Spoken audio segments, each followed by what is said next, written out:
All right, today we're installing the HaloBLK or HaloBLK Aero covers. These are the H Industry black. So let's get started. The first step, I had to reach out to the company. There's all these rubber inserts. When I put these on the first time, I did hear some weird noises. So they said that these rubber inserts that come with that are not in the instructions or the video, these get inserted up into here and help with the noise. So I'm going to show you how easy it is to install those.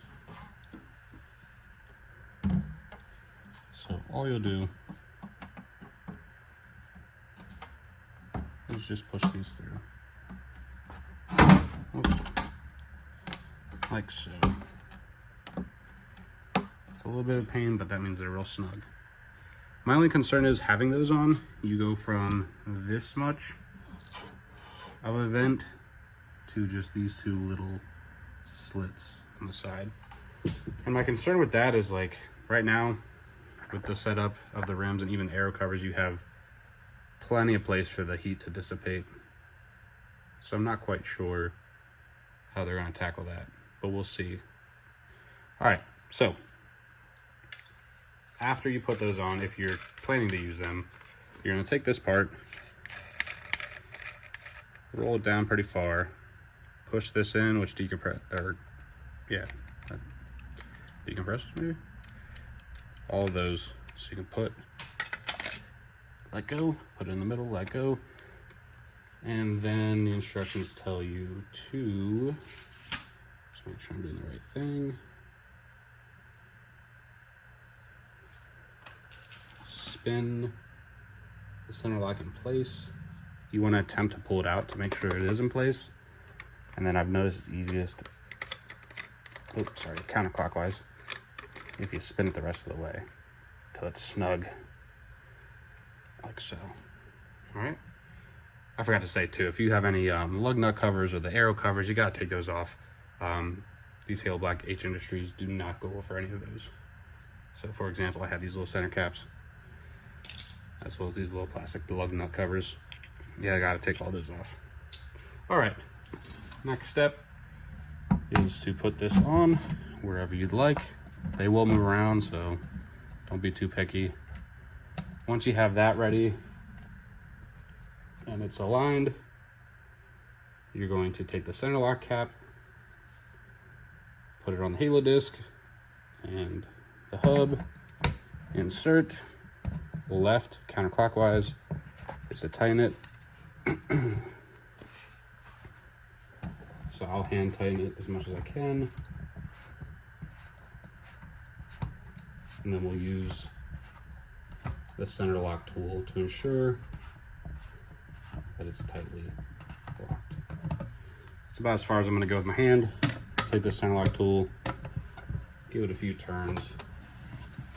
I'm not going to over tighten it, but just so that's snug. Right about there.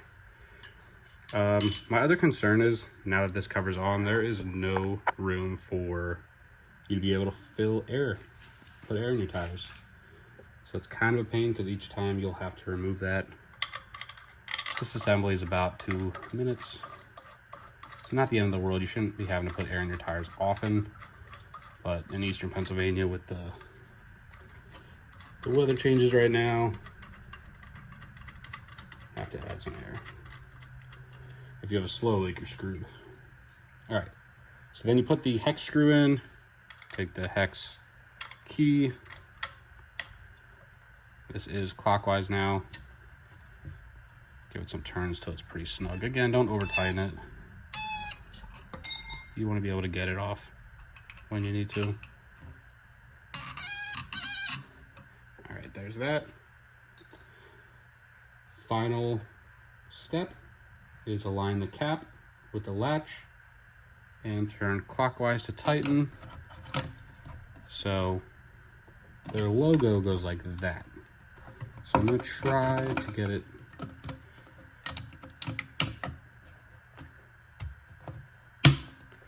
that's about as close as we're going to get it. So I'm assuming when the wheels turn, that'll turn too. But you'll hear the little snap into place. And we just installed those in less than 5 minutes. and that's with me trying to reach around my camera and not totally block your view. So easily do that in about 4 minutes. That's what they look like. Don't know how I totally feel yet. I don't hate them. I think it looks decent on the Midnight Silver Metallic Model 3 that I have here. But I don't know. Time will tell. I am a little concerned about, you know, filling air in the tires, as well as how the heat's going to dissipate when you have to brake. But we'll see. I will post updates into the comments after I've driven around a few miles, listening for sounds, feeling for heat, smells, as well as just how they've held up after a little bit. This will definitely protect your rims. They do stick out even further now, so if you're, I know a lot of people, you can go back in the video and see, my rims are in pretty decent shape for a 3-year-old Model 3. I'm not gonna blame my wife for any of that damage. She doesn't drive it, she refuses to. That's on me, that damage, but it's not much at all.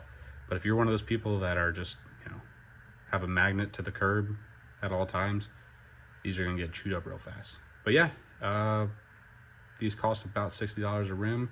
I did do the unboxing. I'll try to link that video.